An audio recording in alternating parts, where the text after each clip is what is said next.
Hello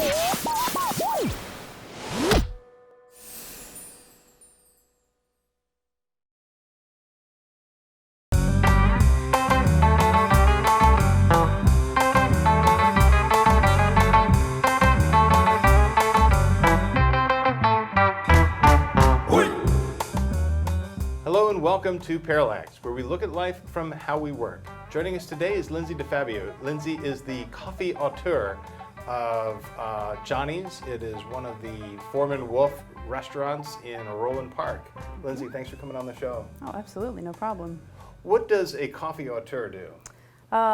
It's a very fancy title, but what it really means is I have created and I run the non-alcoholic beverage program at the restaurant where I work, and that includes coffee and tea and fancy juice drinks. It's summer, so I've got a bunch of fun sodas happening. What are some of the trends that you have to keep tabs on as with soda drinks or tea drinks, that kind of stuff, over the course of a year?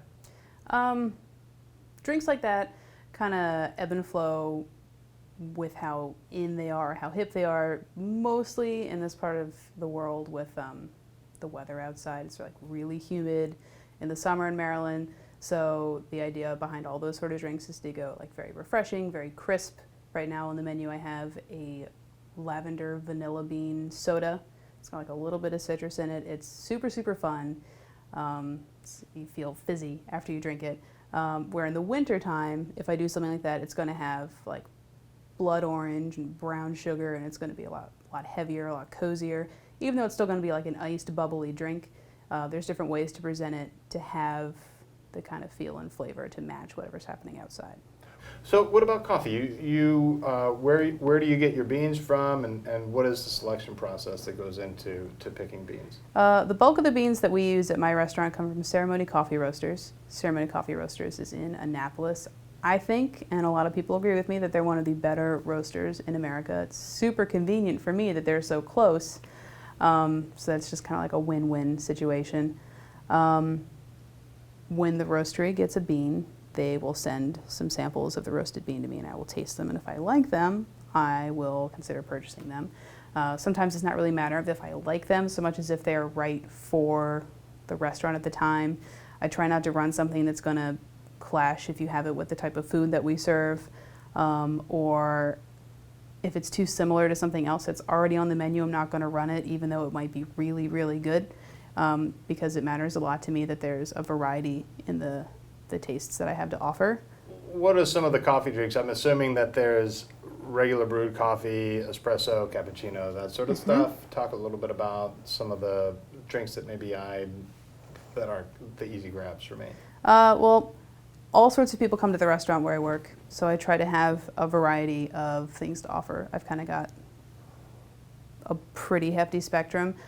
We have batch brew coffee that we make in a nice Fetco brewer. It's very consistent, it's very good.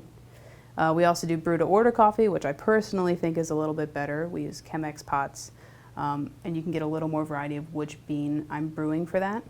We only do one type of coffee in the batch brew, but I'll do any type of coffee in the Chemex pot.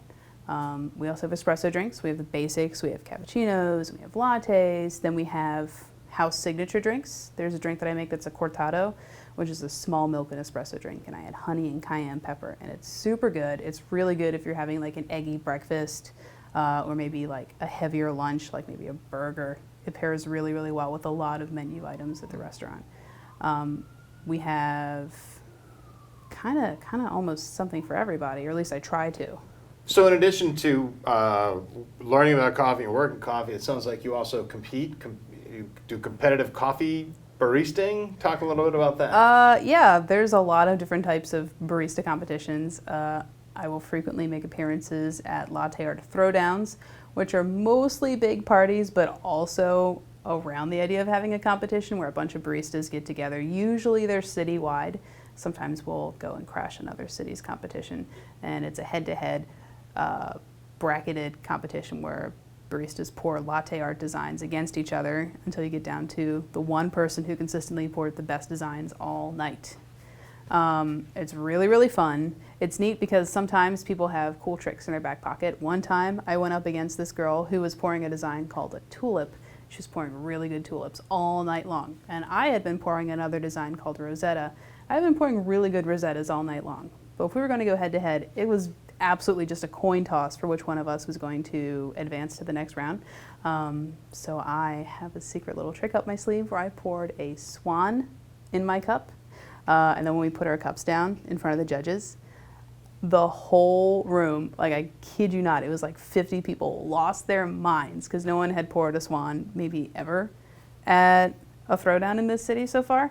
Everyone was cheering and it was awesome and I got to be a rock star. And like for the next 2 months, anytime I ran into anyone who makes coffee in the city, they were like, remember that swan? Did you really pour a swan? It was great. It was so super fun. Lindsay, thanks so much for coming out and speaking with us about coffee. I learned a lot. I'm a coffee connoisseur, but I certainly learned from the master today.